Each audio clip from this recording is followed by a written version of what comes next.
Hello and welcome to the Not a Guru podcast. I'm one of your podcast hosts, Tyler Smith, certified athletic trainer, certified strength and conditioning specialist. I'm also here alongside the prestigious Dr. Heidi Cook.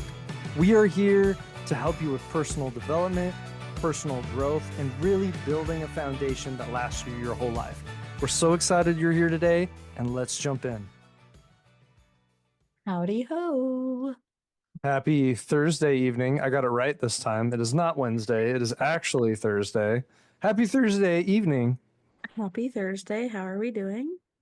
We're doing good. We took what is a very infrequent, very not happen very much day off at work today. Just decided that, well, I planned it because next week I'm going to Fresno for conference, which also, by the way, is crazy. This is finals week. Graduation is in 2 days for Boise State. So That's the crazy. spring semester, the whole thing is done. We are stamp Just it. It's over. It's over.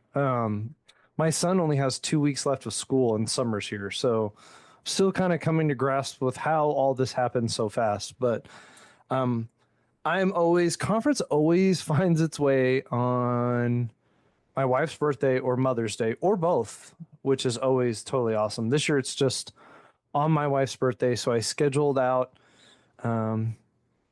Abigail to help me cover track today, and I just took a day off and we went to coffee in the morning and then took the dogs for a walk and then did lunch together and just kind of had like a leisure day together because I won't get to see her on her birthday, but just something to spend some time together since I'll be gone. So that was our Right. day. And then, like I said, Perfect yeah, day.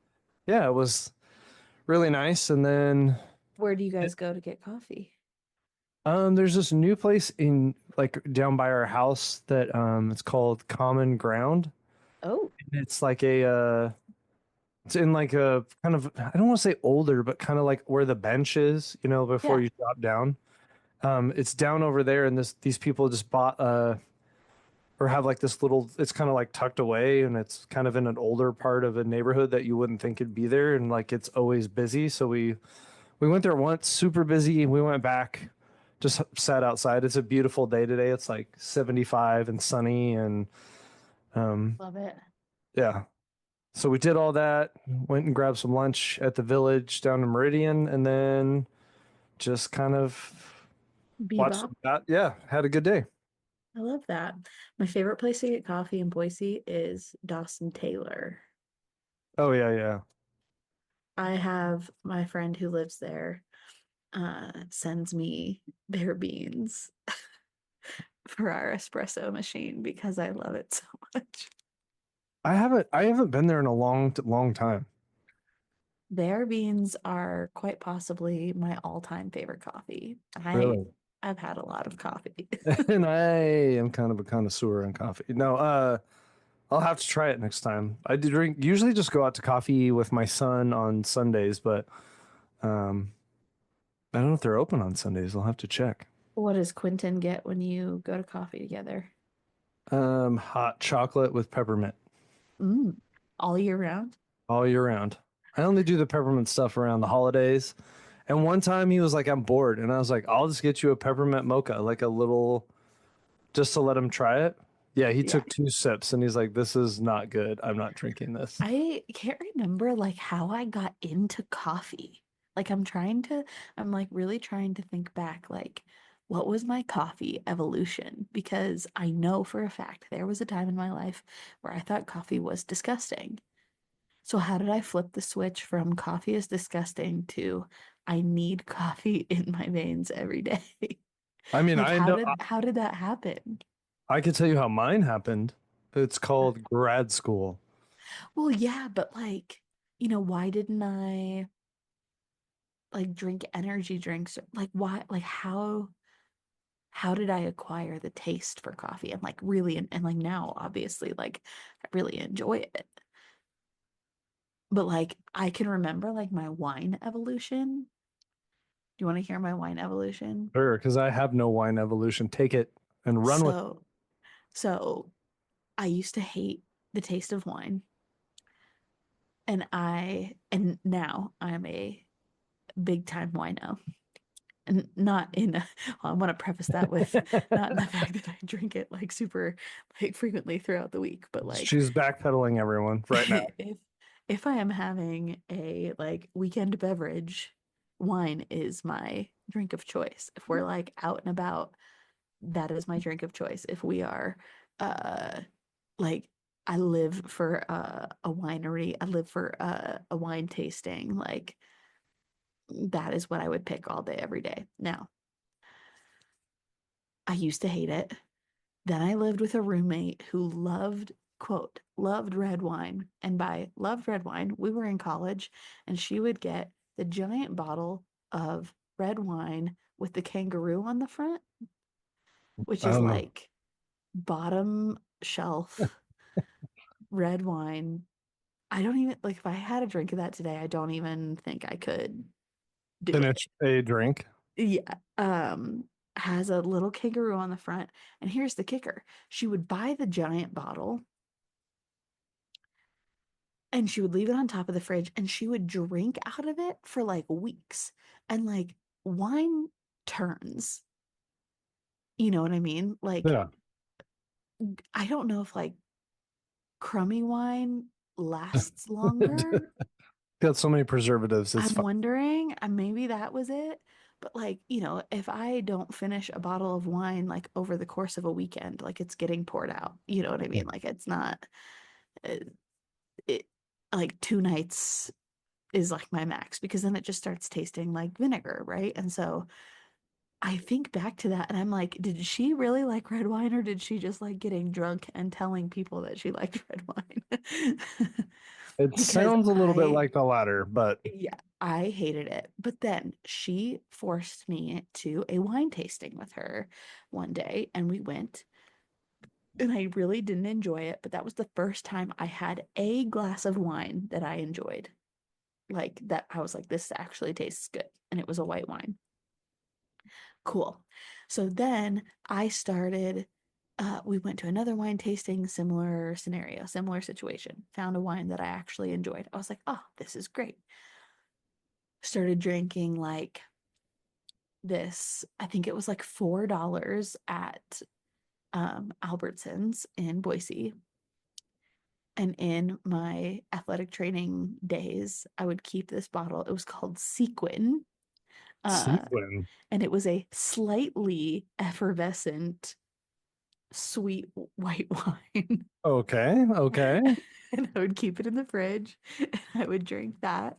And then somehow, some way we evolved. And now I look back and I'm like, that is so This, disgusting. But that is like, that was my evolution was like, I hate it too. I found one that I liked to this like super nasty, cheap white wine that I would keep in the fridge to where we are today, which I think all of our listeners would be appalled if they could see our current wine collection. But um and like I truly cannot remember what my coffee evolution is. how did you? I've tried sips. Red wine to me is terrible. Oh my God, I could It's oh terrible. I can't even drink like a little bit. truthfully, so like when I was pregnant, before I got pregnant, I honestly was like not nervous that like, but just like I was like, I'm gonna miss red wine so much. Oh my Mm. gosh, this is gonna be so hard.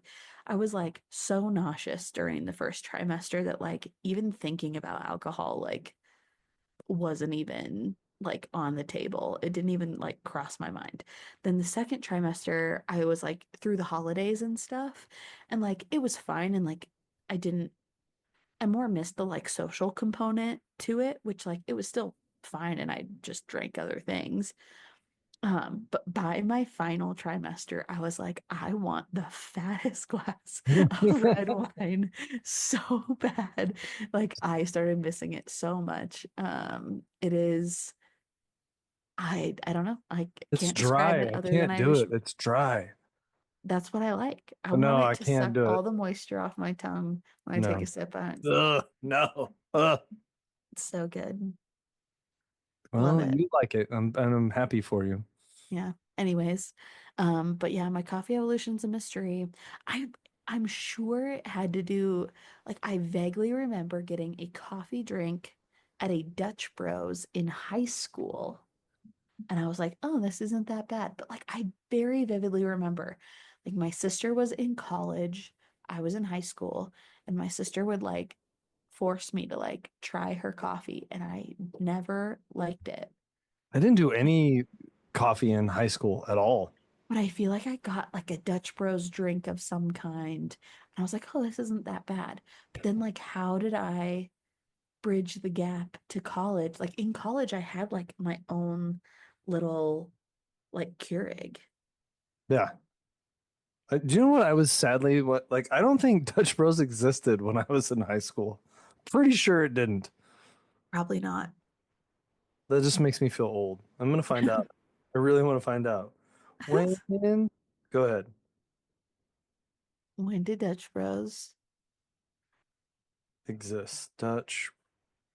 When was Dutch Bros founded? 1992 in So, Grants Pass, Oregon. So yeah, it was around when I was in high school. There wasn't but one when did, probably in but Boise, but yeah. yeah, when did it come to Boise? I don't know. I don't know. I don't know. You may never know. We'll never know. Oh, How was your week? my week was good. Uh, oh geez. Cal Oh, William is awake. awake. My week was good. I'm trying to think anything new or noteworthy. RHP started, so that's exciting. We had our first call with our new business owners, which is Nice. very exciting on Monday, and got that all kicked off. And they're already like chomping at the bit, getting things done. Trying to think like if anything out of the ordinary or different happened this week.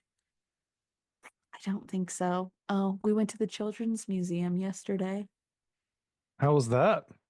Very fun. So it had rained for 2 days, and there's a group of moms that I met doing swim class with Cal. And so we went and spent the day at the Children's Museum. It was great. But okay, so I don't feel like, and maybe I am, I don't feel like I am like a super germaphobe mom. Like, if things fall on the ground in like a super public place, sometimes I just use my better judgment and I'm like, is this okay to give back to him? Probably. Other times I'm like, no, this ground is disgusting and I put it Sure. back in my bag. But I'm not like, oh my God, that has to get sanitized. It Wow. touched the ground and give it back to him. We let him crawl around on the ground at the coffee shop. But like I still use like a cart cover when I go shopping and put him in the cart because he likes to put the handle right in his mouth, and that really grosses me out. Yeah, Okay, that's understandable. Yeah. so we go to the Children's Museum. It is the Denver Children's Museum. It's been raining for 2 days. It was packed. Granted, this is my first time I've ever been. So Hmm. I don't know if this is typical or if it was just like extra crazy because it was raining. And so everybody was like, we got to go do something because it's been raining for 2 days. It was so packed. And Cal, just any toy, the first thing he wants to do is put it in his mouth. And like, he's 11 months old. He doesn't understand. Don't put that in your mouth. Like, he doesn't understand that. Yeah. He doesn't have the like thought process to think through that. So like he puts things in his mouth and I can like, take it out of his mouth or redirect him or do whatever, but it's already in his mouth. That dude put everything in his mouth, and that place was crawling with kids. That the things that he was putting in his mouth, each thing that he put in his mouth was probably in 12 other kids' I mouths. was gonna say that's yeah, no, that's a bad idea. And I was, he was having a great time. I was truly just like cringing the entire time. And I was like, all right, we can start the clock and the countdown for when he's going to get sick. Oh, he's gonna be sick. Yeah. 24 hours from now, some cold illness, something Yeah, it virus is was coming through. disgusting. Like, I am just like climbing all like it. And granted, like everybody needs to just give me some grace Cal has never been to daycare. He has never, like, he's never been around that many people, period. Like, it was insane. And I just like let it happen because at some point, like, it was just, we were just too far gone. Too many things have already been in the mouth. Like, whatever, we're just rolling with it at this Yeah, point. just hit the And fan. Everything's gone. he was just having a great time. But at the same time, I was sitting there, I was like, how would you even control this? Like, my only option would be to just like not bring him, not take him. Yeah. He's Well, like, because oh, you maybe can't there take are everything babies. out of his hands every single time. Yeah. And it was a lot.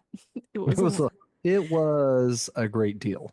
It was fun. He had a great time, but it was disgusting. And I was like, I was honestly, there were times I heard one other dad who was there with his kiddo, and his kid put a block in his mouth, and he goes, "Ooh, icky, don't put that in your mouth."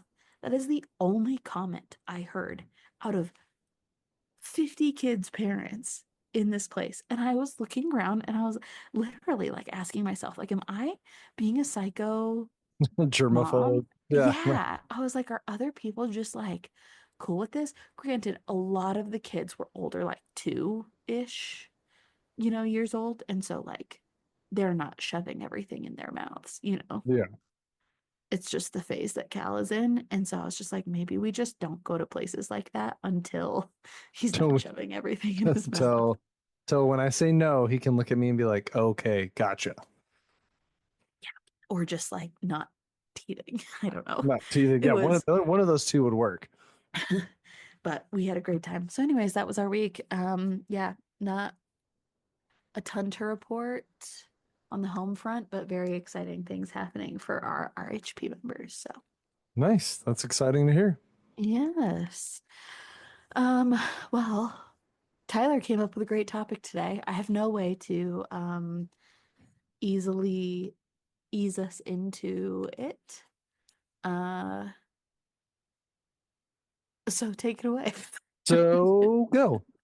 I don't know exactly where this idea gained traction, but lately I've been noticing like some things I've been doing, some thoughts I've been having, and it was kind of funny to me because I was listening to a couple podcasts and I was like kind of reflecting on stuff, and then all of a sudden I had this idea where I was like, I should talk some of these new ideas or these things that I'm doing out with Heidi because I don't know if they're like right, wrong, or indifferent, but like sometimes when you're in a thought process or you're in this mode of life where you get attached to certain opinions or certain things like enter your head and then they like gain traction and then Yes. you're like, okay, and me being someone who you and I both like to talk things out, sometimes I want to be like, is this a good thing to gain traction or is this something that I'm probably overthinking and need to just like let it, water over a duck's back, just let it go?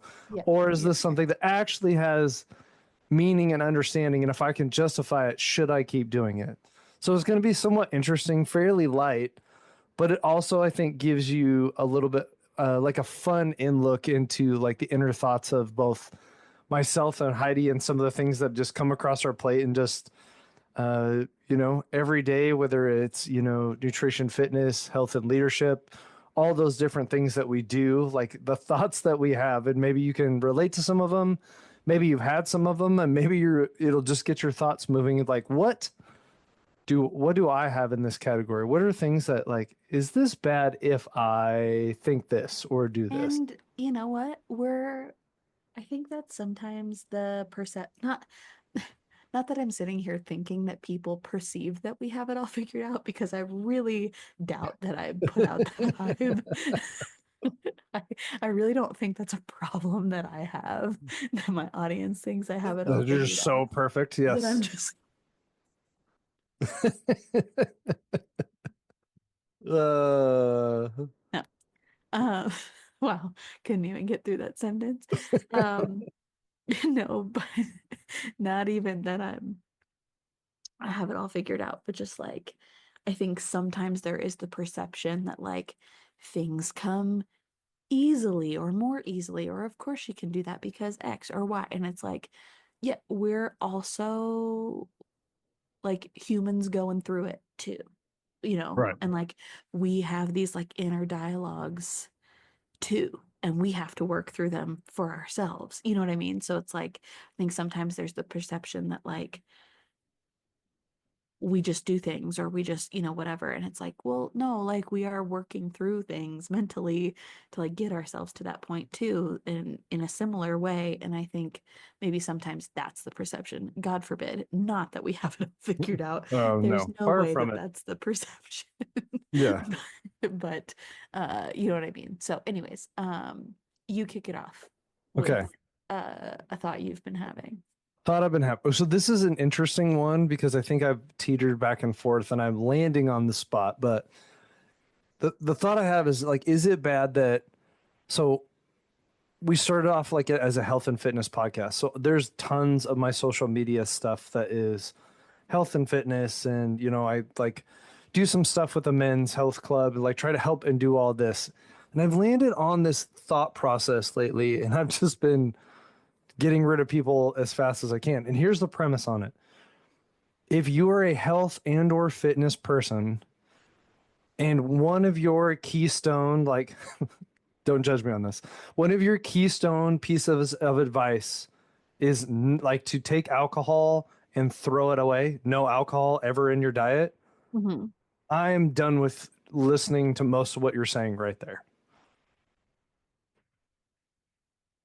So you're saying, is it bad that you discredit Not everything somebody discredit. says because they demonize alcohol? I wouldn't say discredit.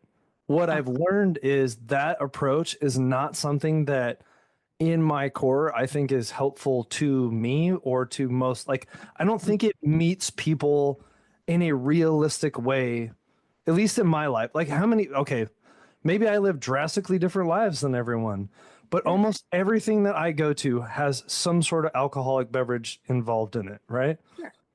Which like you can indulge or not indulge, that's fine. Yeah, But, and I'm not saying that, don't get me wrong. I'm not like promoting like you should drink alcohol every day of your life and alcohol yeah, is great and there are no bad side effects. I'm saying is that like that's not meeting people in a realistic way. And I think that if I'm going to be genuine to myself, that's not information I'm going to put out there because that's not how I live my life. yeah, And people saying like I just don't know if it's realistic for 95% of the human race to be like, don't drink alcohol.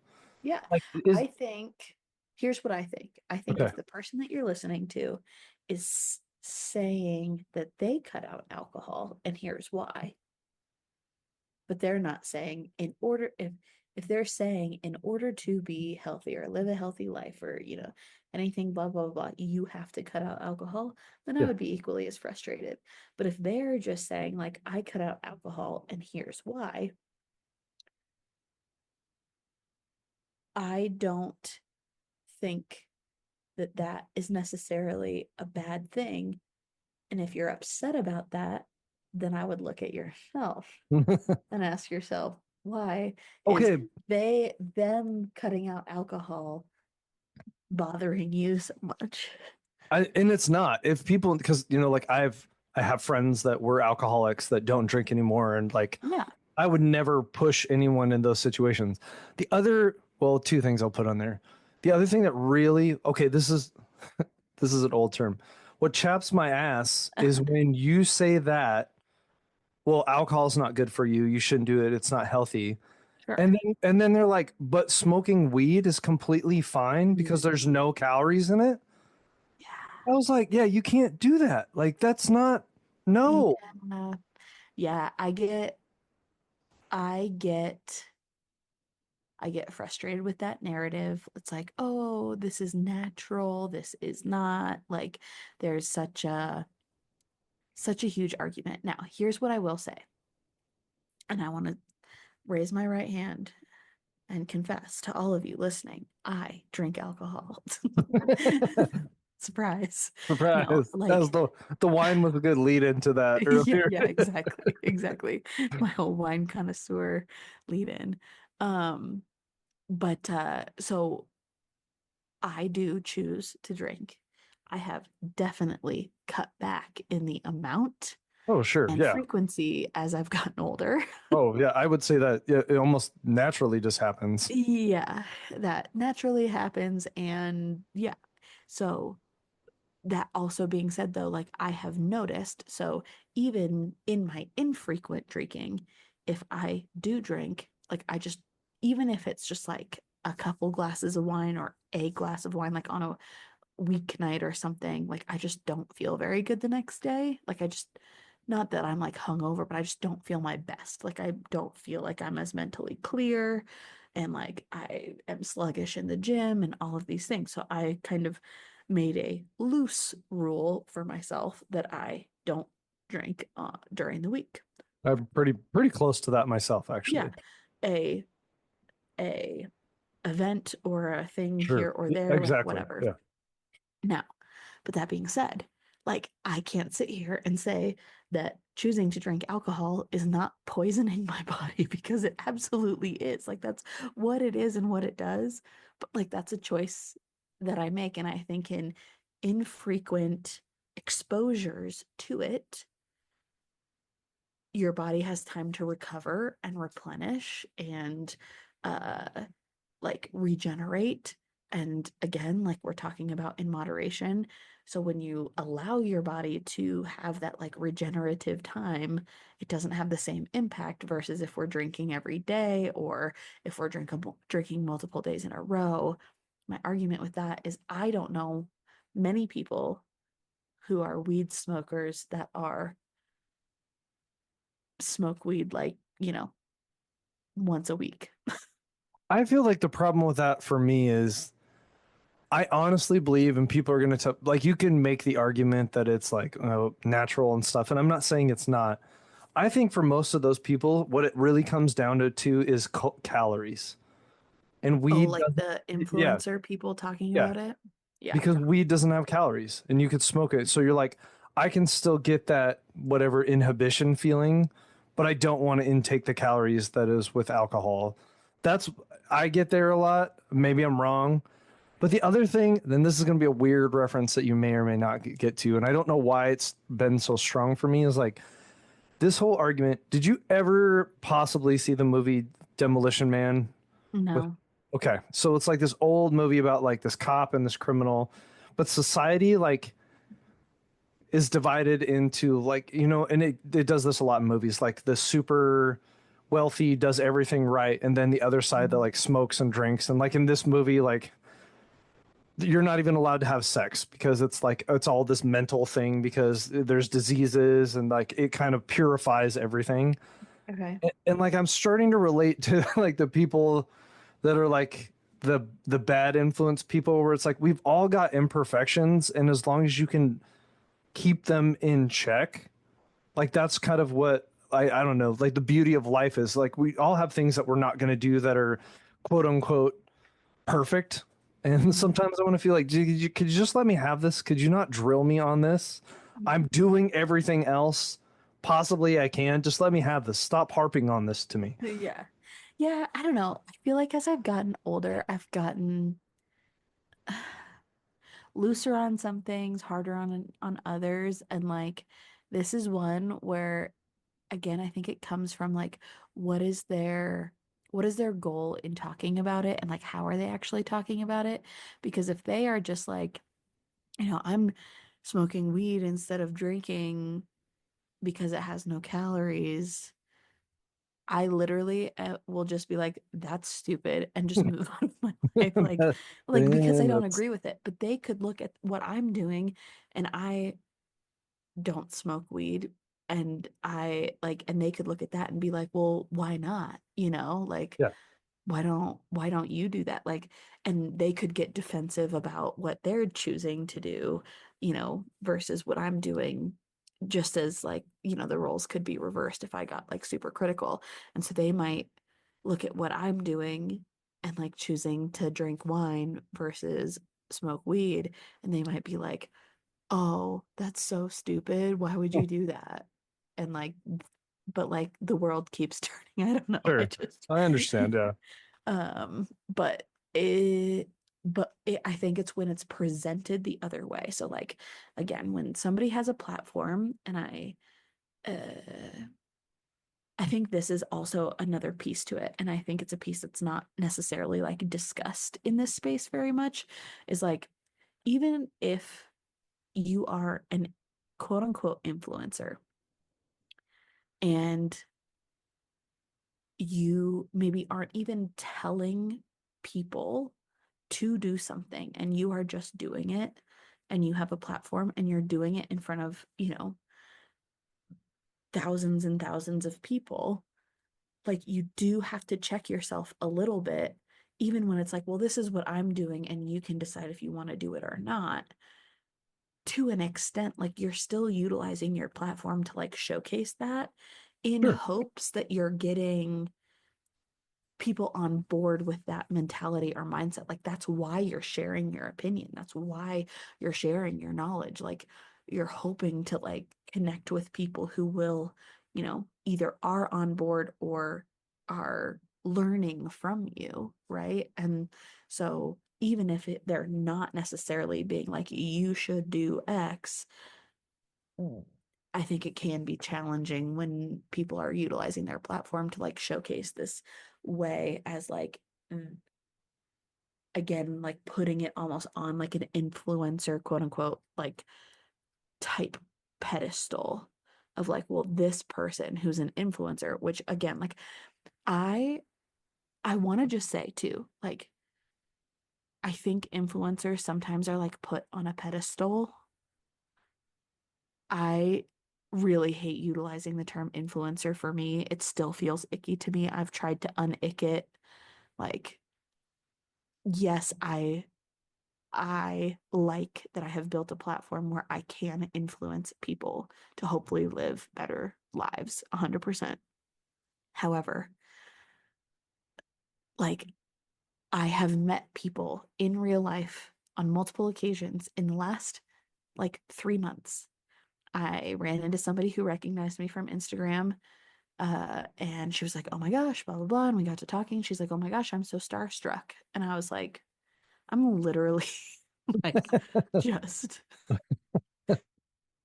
ass person.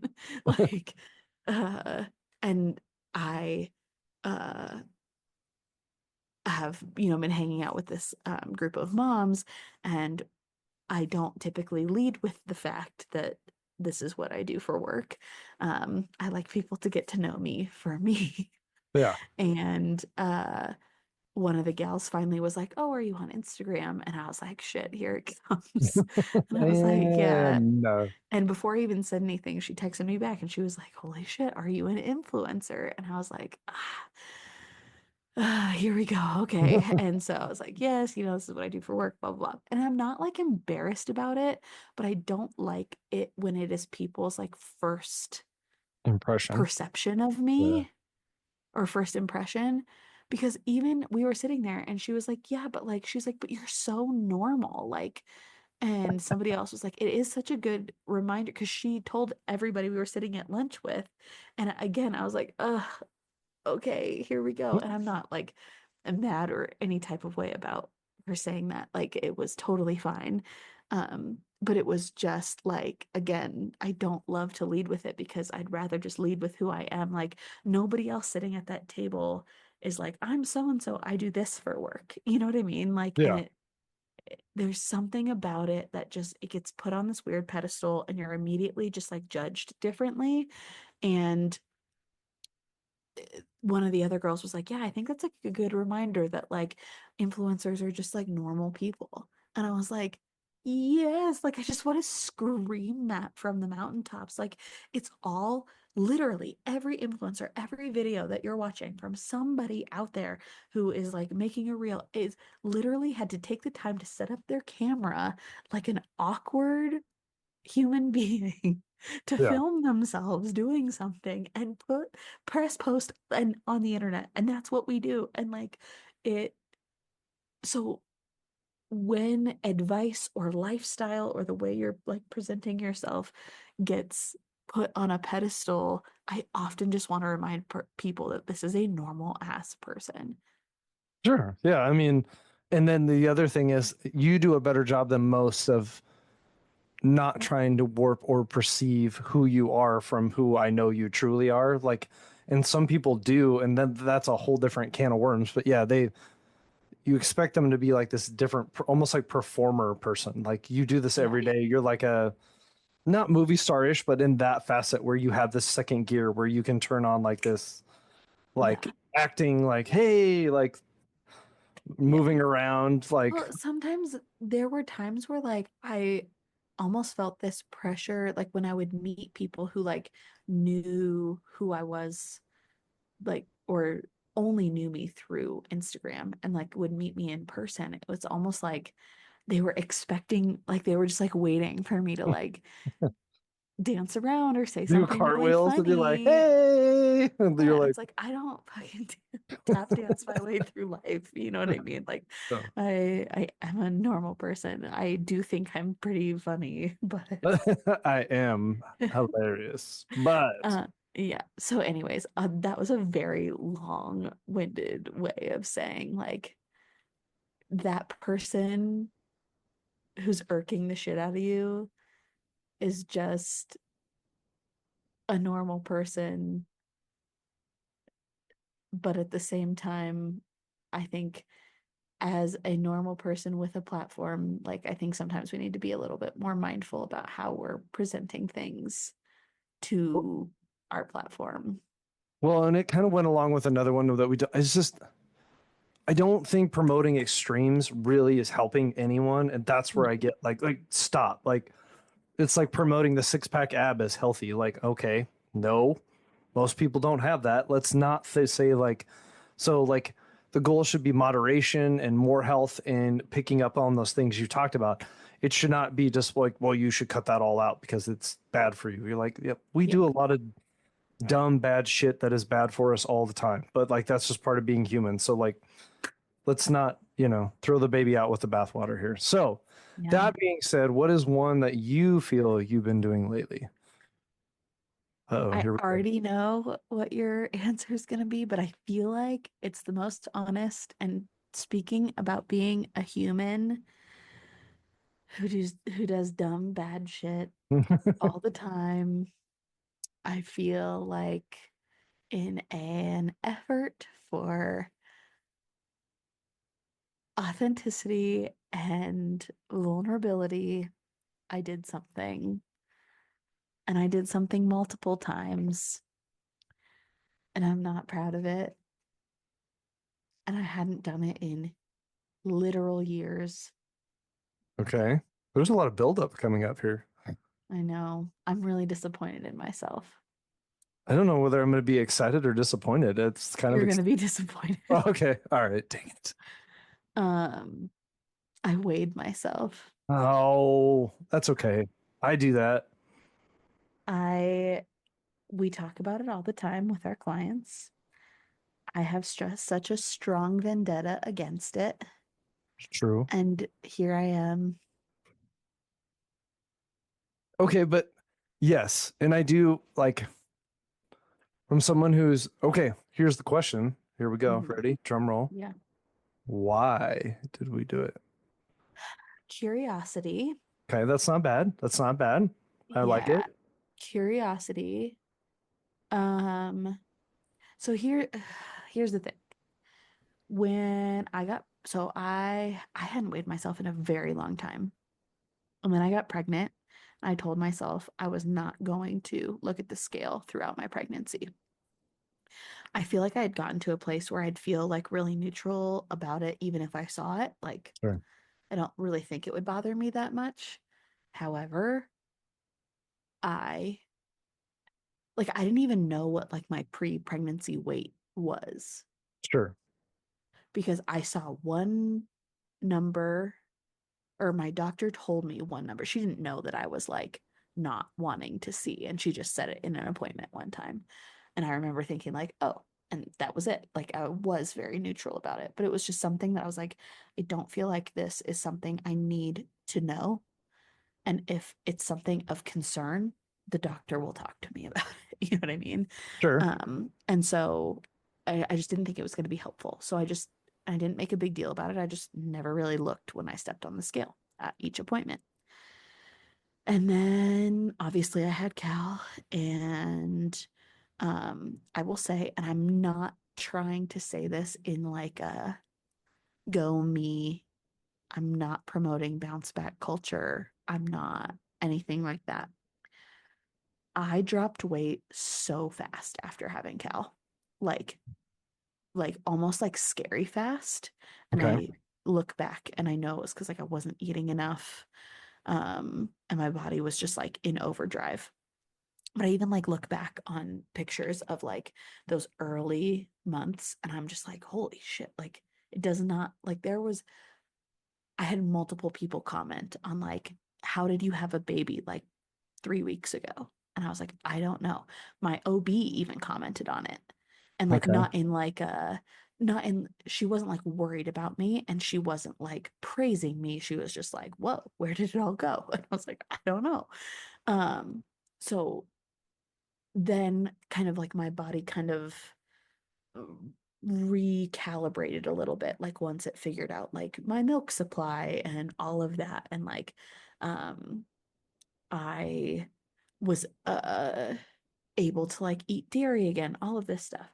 And so I got on the scale out of curiosity because I was like, I feel like recently I feel like I'm holding on to like more fat again, and I don't feel very strong. Like I'm certainly not as strong as I was pre-pregnancy, just because like my workouts have looked very different. Like I was just talking to Sam about this the other day. Like in this season of my life, truly like my goal and my like success in exercise has been getting into the gym and just exercising 5 days a week. Like I haven't been setting like big progressive overload type goals. I hadn't even been doing like progressive overload type like strength training sessions. I had been kind of lifting, but like more so doing like classes and stuff.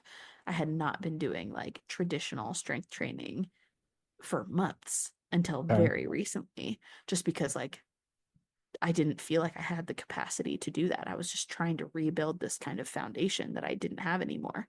And so, and again, like in the season, it was just a win for me to go and move my body for 30 minutes every day. Like that was a win. And so I was like, I feel like I've lost so much muscle mass, but my body's like size hasn't changed a ton. And so I was just curious of like what that is reflected on the scale. So anyways, that was my lead up to it was like curiosity. Now, I have the another. bad thing is when I went and did it again. What was the reaction? What was your emotional, psychological reaction to seeing the number you saw when you jumped on there? uh,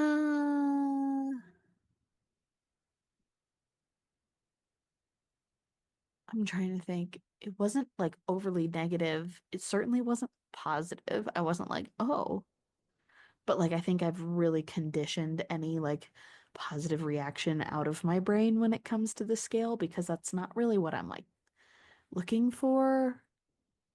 Uh, but yeah, I was definitely like more curious than anything. And then what But was the gap in between like doing it the first time and the second time? I don't know, maybe like a couple weeks. Okay.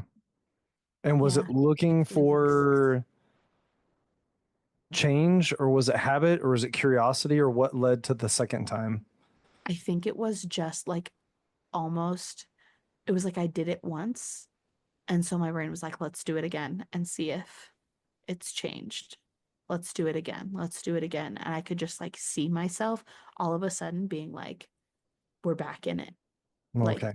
like I could see it going that direction. And I was like, what the F is happening? Right. Because that, like, again, I cannot tell you the last time that was a part of my life. I mean, I can't throw too much. I do it probably once a week to weigh myself. Yeah. Very indifferent as to what, like, well, not totally indifferent. but I don't obsess over it. I'm just trying to make some changes because like, and I have noticed this, like, really kind of sucks if you want to know the truth. But like as I get older, I've just been like stacking weight for like not changing my habits. And you know me, like I'm very Yeah. habitual with what I do. Yeah. And I just feel like I'm still like just old age is starting to like, so I'm just trying to keep track of stuff and try to be more diligent about what I'm doing. Cause I was like, or when I'm making different, like I'm trying to, do a little bit more cardio, do a little bit like, and just see what can make a little bit difference. Cause you do like, there have been times where I have felt uncomfortable. And so I'm trying to see if it is just because I need to change some of my habits. So in that facet, I do, I mean, for curiosity more than anything, I think I've done it more frequently over the last year than I ever have in my life. Hmm. Interesting. But I'm also hands down heavier than I've ever been in my life right now. Yeah. I I just feel like I I did it a couple of times and I felt like almost this is gonna be so like dramatic and I don't mean to like minimize anybody's experience with addiction Sure. or like hardcore eating disorders or anything like that when I say this. So like I'm not trying to make light of any of that, but I truly like after I did it a couple of times, I felt like I like relapsed in like a weird No, way. because yeah, it's weird how like that snow path can get put in there again, or like you find a behavior that you're not doing to become second nature again, and you're just going to do it. And you're like, and almost Yeah. without a second thought, you're just like, why am I doing this again? Like I don't, Yeah. like I don't need to weigh myself. I weighed myself yesterday, and it's not going to change that drastically. So what the hell And am it I doesn't doing? matter. Like, Yeah, how many times have I gotten on my freaking soapbox about why does it matter? Like, when somebody came to me, right, and they're all distraught about this number on the scale, and we're not moving our body how we need to, and we're not like our habits aren't in check, and we're not getting sleep, and we're, all of these things, like, why are you doing that to yourself? I've gone down that path so many times of like so many other things matter so much more. And so I was like, and I think I truly pride myself on like leading by example. hmm And that was a moment where I was like, I feel like a fraud. yeah. I wouldn't say that. I would say you're just human, and like we Well, all right. And go through those things where like, yes. and especially for, I would be nice and say give yourself some grace with the history of having to do some of that. Like Yeah. it's not surprising, and it doesn't like worry me, and I don't look at you any different or stuff like that, and it doesn't like, it's not shocking that it would become like a habit that quickly, because like when it was an ingrained part of your life or something you've done that, especially when there's, and I say this in the same facet that you did with all the stuff about addiction, like when there's some trauma attached to it, like going through it, Mm-hmm. your body like puts a GPS pin in your body, and if you find your way back there, it's easy to keep going back there because it is a, Yeah. it's It's much like of the you same. uncovered the path Yeah, again. you've, but it's not, I mean, that's why some people, I mean, once again, I'm not minimizing, like Yeah. that's why some people just can't drink because you find Yeah. your way back there, and like you don't know how you got back to there, and like it's just something, and this is way less dramatic than that, but I understand. But Yeah. the neural pathways to just get back to something that's normal are fairly strong. Yeah, it's wild. And so, anyways, that was my big one. I'm glad I got that off my chest. I know I'm a human. I know I'm not a fraud. I just had this like, it just smacked me in the face one day when I was like, what the hell is happening? And I had to have like a real come to Jesus talk with myself. But here we are. We're okay. We're good. Um, but yeah, I did need to confess that one. I got it was a good one. Okay, It's a good you're one. up. So my next one's a little bit of a pivot. I I am having recently a very hard time. Okay, with people who, okay, there's those, and I have, hold on, give me 2 seconds because I need to. There's a picture or a, so when you get into leadership, you know how there's lots of different ways to lead people, lots of different ways to be a manager, a boss, all those things. Mhm. Have you ever seen the picture where there's like two different ways that people lead? Like one is leading from the front and one is leading from behind. Yes. Have you ever No, I seen haven't the seen that. picture? Let me see if I can show it to you. Mhm. I can't see. Let me see if I can. Tilt your phone. Oh, hold on. Sorry, everyone. This is not exciting.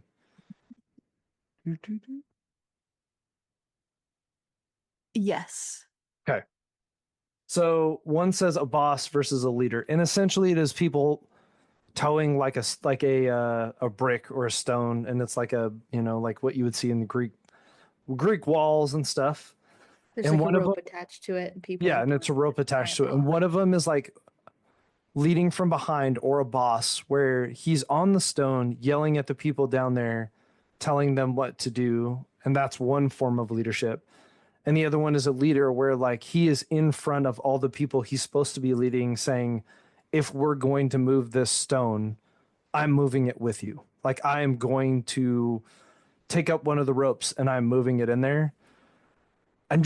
And I think it's because I've seen it repetitive. I'm having such a hard time of dealing with the people sitting on the stone, pointing and telling people what to do and not grabbing a rope and walking and sitting and moving with them. That like I'm like, it's giving me a complex at work where I'm just like, I want to scream like, stop leading from behind. Like get in, get moving and help.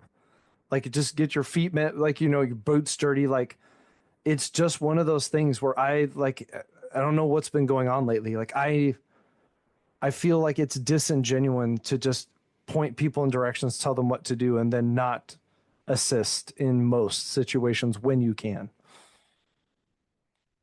Do you tell them that? In nice ways, yes. Well, then there you go. I think that's all you can do. But I Because mean, is it, that would irk the shit out of me too. But you can either stay irked or you can say, "Hey, let's quit leading from behind and let's get our feet wet here."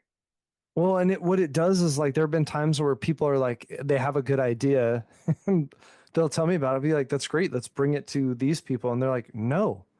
And I was like, "Why?" And they're like, "No one's gonna help me, and I'm just gonna have to do all on my own." And I was like, we're not taking on and becoming better because no one wants to, like, with great ideas, like, you know if Heidi has a great idea and I'm like, great, how can I help you do this? Like, this is your vision, but like, what do you need from me to help you be successful? Like, it may be something big. I'll give you what I have. I don't, like, it's okay to say I can't take this from you, or I don't have the time to do X, Y, and Z, but give me some things to help. Like, I love this. Like, let you lead. Like, you're driving the car, but I'm gonna be in the passenger seat with you. Like, what can I do to help? And like, I just feel like lately it has been so much of like, or even accepting tasks and being like, don't worry, we'll do this, and then like giving it to people, and they just, I don't know. There's something where it's like, I don't feel in my gut like that's leadership. Just delegating everything and not taking anything and not connecting and trying to do stuff together. And that's just one of those things. Like, I don't know if that's just business and I'm just in a rut where like that's what it is, or if I'm like creating this reality that is not realistic, or if that's like maybe like, well, yeah, maybe you should tell more people that because that's the way things, I don't want to say should be, but the way things could be, and it might work a lot better. Yeah. I think back to an instance I had with my dad. I think it goes both ways. Don't get me wrong. So I think back to my time working at the rec at Boise State a lot. As a facility manager, which was not to toot my own horn, but the highest position you could hold as a student. Um, LOL. Um, I would get so frustrated because there was like the student staff that ran the floor of the rec center essentially. So it was like you had your front desk people, equipment desk, you had the people who worked like the weight room floor, you had the personal trainers, you had like it was largely like student run, but then there was a back office of like actual professionals who worked for the university that helped run and manage the rec center. And I remember complaining to my dad one day because I was getting so frustrated because I felt like so much was being asked of us all the time. Um, to like just had to wear so many hats and like the place I felt at the time and like looking back, I'm sure it wasn't that bad, but like I felt like it was so mismanaged. So like I did not think it was ran very well at all. The culture between the like office staff and the student staff was like not a very good relationship. Um, there was a lot of like inter-office stuff that was happening with the back office that like we were dealing with the backlash of. So it just like didn't feel super great, which like was kind of a bummer because it should have been like a super cool, fun job. Um, and it honestly could have been if I like didn't care so much about all of that. But I remember one day getting super frustrated because they were just like dumping more work on us. And I remember one of the back office, like the head back office gal came up and she um was trying to figure out like something that was wrong with the system. And I was like, well, that's not wrong with the system. Like, this is how you like go through and enter this in. So it's not the system, it's how you've been entering it in. And I remember getting so pissed that I was like, she doesn't even know how to do this. And I was like, this is crazy. Like, how am I expected to know how to do this? And she doesn't even know how to do this. And I was explaining that to my dad. And I was so frustrated. I was like, God. And he was like, Heidi, they literally hire you so that they don't have to know how to do that because they're doing six other things. He's like, if I had to know the ins and outs of what every single one of my engineers did, he was like, I would never do my job. You know Sure. what I mean? Yeah. Like, that's why those people exist is so that I can do other things and so that I don't have to know every little in and out of every single thing that's going on. Like, would you hope that maybe, like, I don't know, like, would the CEO of McDonald's, if he had like worked his way up the ranks or whatever, would he know how to use the cash register and would he know how to, do all of these things? Sure. But like also things change and times change and evolve. If he got thrown back in that environment, he might not be able to do that job. You know what I mean? Right. Yeah. And so like I think so that's like one side of the coin. But then the other side of the coin is I think most of my frustration lied lied in.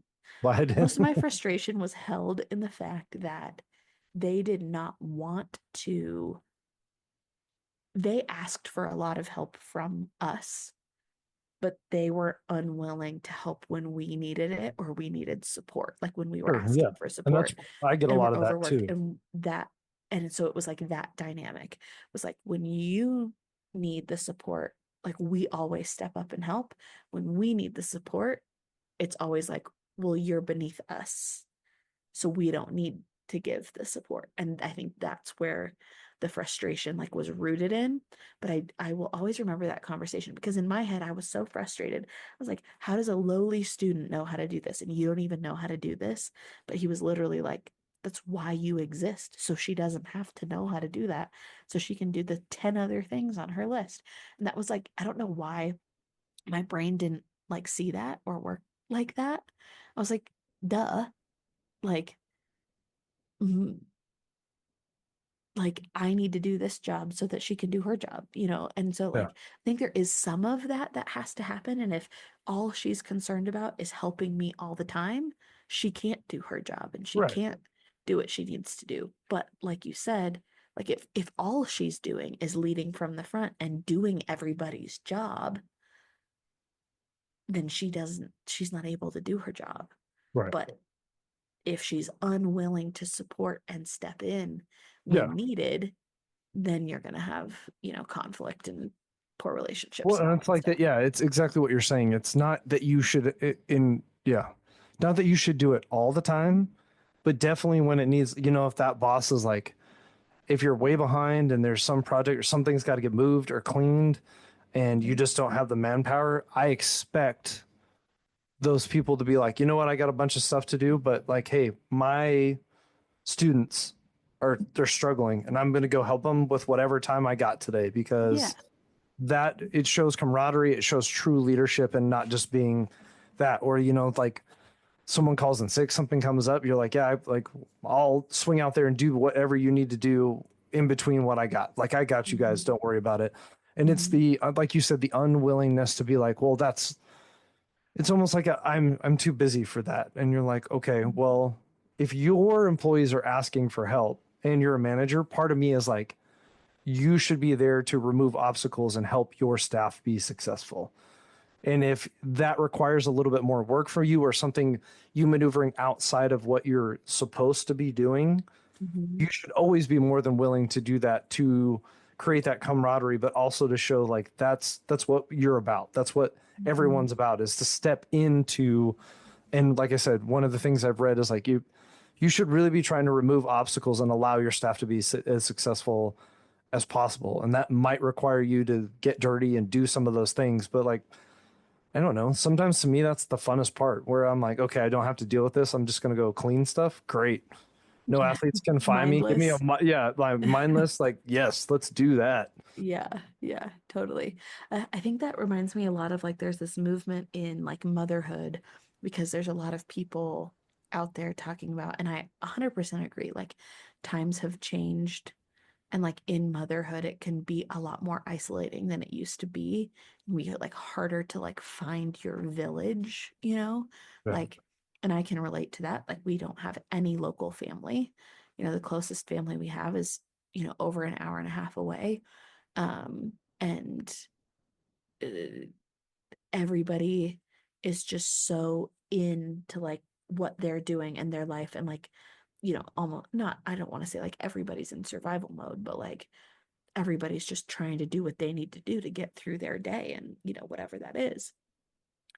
And there was a mom, she went viral for basically saying like, we're all talking about how we want to find our village. We don't have support. All of these things. But like, when have you shown up as a villager? Like, if you want a village, you Yeah. have to show up as a villager. Like, Yeah. when have you dropped off a meal or done this or that or whatever? And I know a lot of the frustration that comes in when you've done those things and you've reached out and you've shown support and you've, done all of these things and you're not getting that in return and you're not getting any of that support. Like, that's when it can be hard. And it's the same thing, like, right, it's that same dynamic. And there's a lot of that like going around in the like motherhood community right now of like, if you want a village, you have to be a villager. Like you have to be willing to, like, if you want to be able to call somebody and be like, hey, this crazy thing came up, can you watch my kid? When have you watched anybody's kid? You know what Well, I mean? and to your point, and I learned this through, some things, podcasts I was listening to is like, people will not ask for that help because like, I don't want to make Heidi, like, I don't want to put Heidi out. I don't want to ask her to do this because I know Yeah. how busy she is.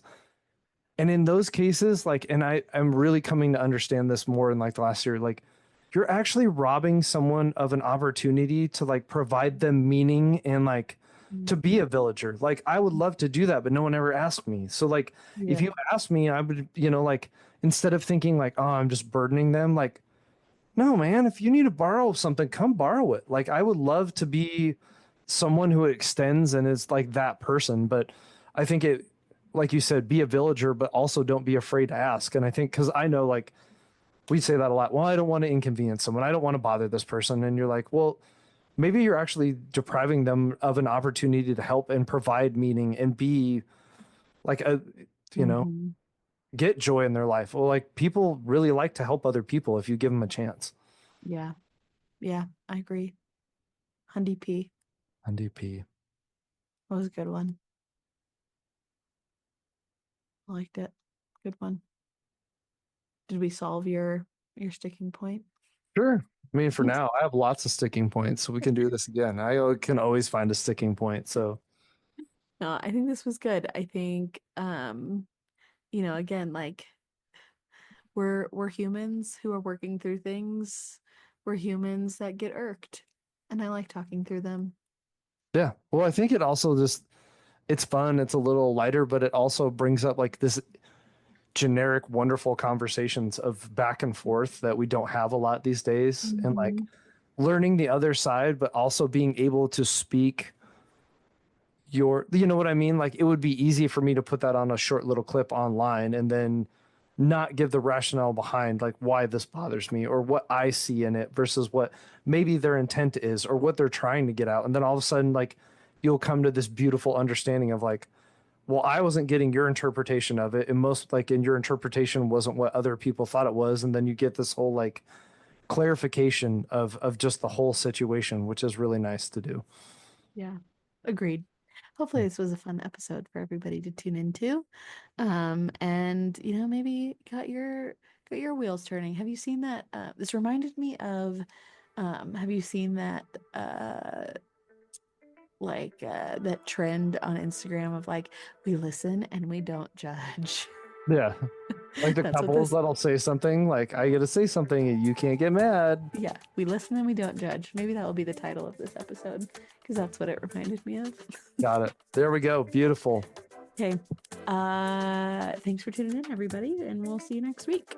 Thanks for being here.